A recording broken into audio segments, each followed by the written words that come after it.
How you doing? I'm Kevin DeWalt, founder and CEO of Prolego.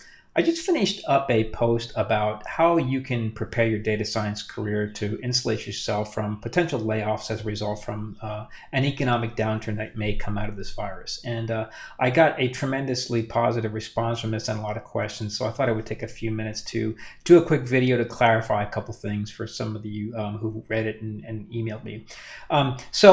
First off, I don't know when a downturn will happen. I don't know if there will be layoffs at big companies.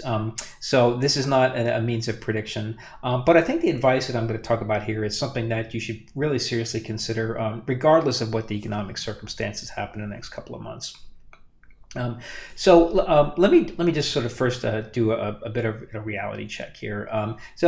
Of course, when we talk about what you can do to make your career viable and to insulate yourself from downturns or to make yourself viable for promotion, there are the usual rules of being a great employee that, of course, always apply here. So if you're in a technical field and you're a great writer, a great communicator, a good team member, if you're able to lift up the entire organization, if you've got a lot of different skills, of course, all the fundamentals of just being a great employee and a great contributor, all of those still apply.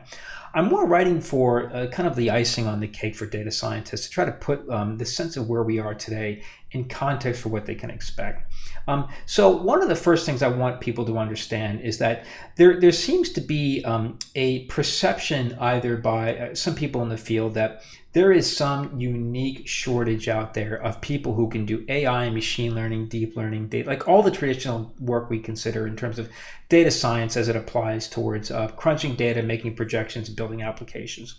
And in my experience of 3 years of building Prolego, I have not found that to be true. There is a shortage of good talent in every technical skill. So I'll give you an extreme example. There are, I would guess 1 million Java developers in the world, or there's quite a few. But it's also a lot more demand for that type of job. Well, there's not as much. There are a lot fewer people who can do the complex work that data scientists do, but there's also a lot lower demand for that type of work. And when we work with our clients and try to help them, craft job descriptions and specifically target people that they want to find to work in their company, they actually don't have a big problem finding the kind of talent they need. So I want to set the couple things at the outset. Over the past 3 years that we've been running Prolego, I've had a chance to look at probably 1,000 different data science resumes. I've talked to hundreds of candidates, and I've placed dozens of people at our clients or at our company. And I've also had a chance to watch data science careers evolve over the past 3 years and see, and get a sense from the executive leadership at some of our clients which contributors are really making the biggest impact and what people are they going to look to hold on and to promote regardless of the economic situation. And so with that in mind, I have 3 pieces of advice that you should consider if you want to insulate yourself from potential downturns or maximize your opportunities for succeeding in your business. And so the first one, and probably the number one, I would say for most data scientists, is to become a better Python programmer. There are a lot of people who got into data science who maybe came from a statistics or an academic background where they're used to using R and SAS and MATLAB.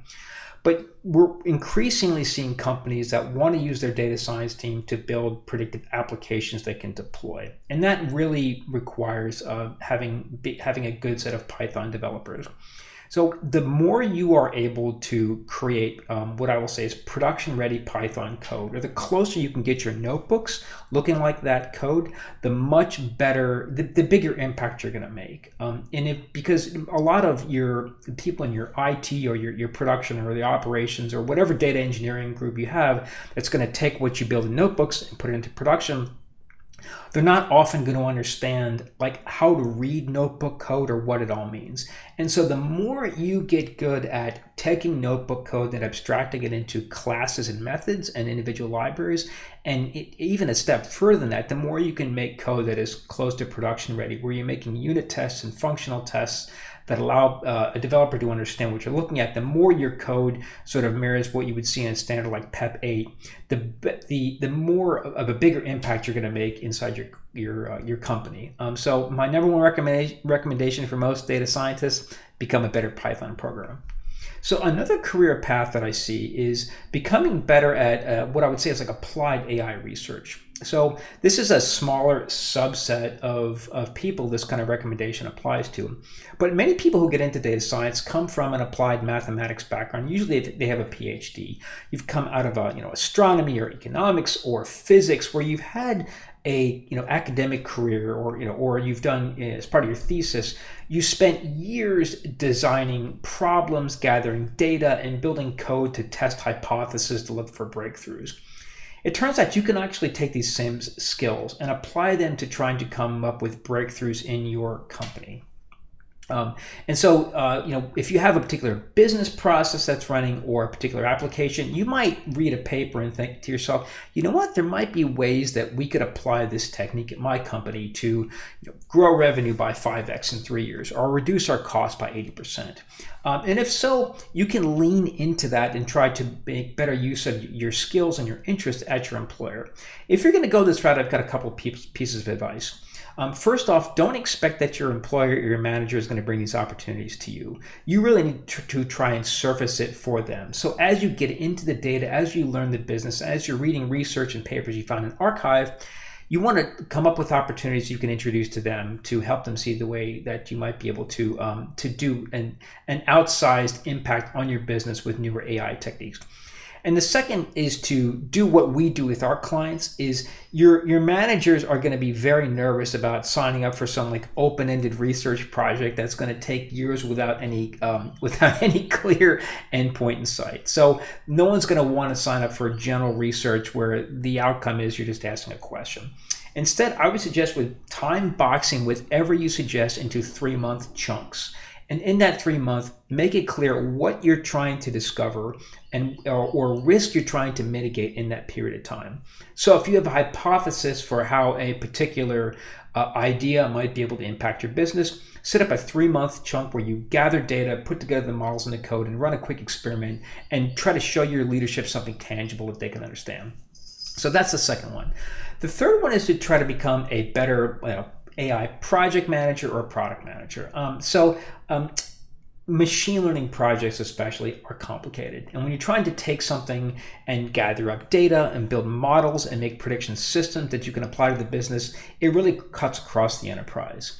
And it's very difficult for most people to understand what machine learning is, how models work, how data works. And as a result, projects slow down because the data scientists can become a bottleneck. And you probably have seen it in a lot of projects where the data scientist has to go to every single meeting and they have to provide every single status update, and the business customers asking them questions all the time. Some data scientists revel in this work, but for a lot, it serves as a distraction because they can't actually have the time to do the hands-on work they need to do to build models and to come up with breakthroughs.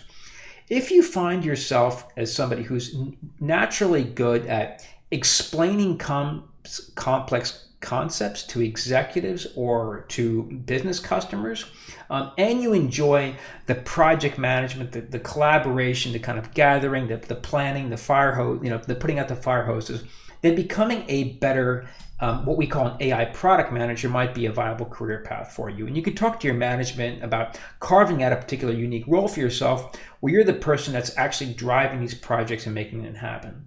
There's a couple of different, if you're going to go that route, then there's a couple of different things I would consider.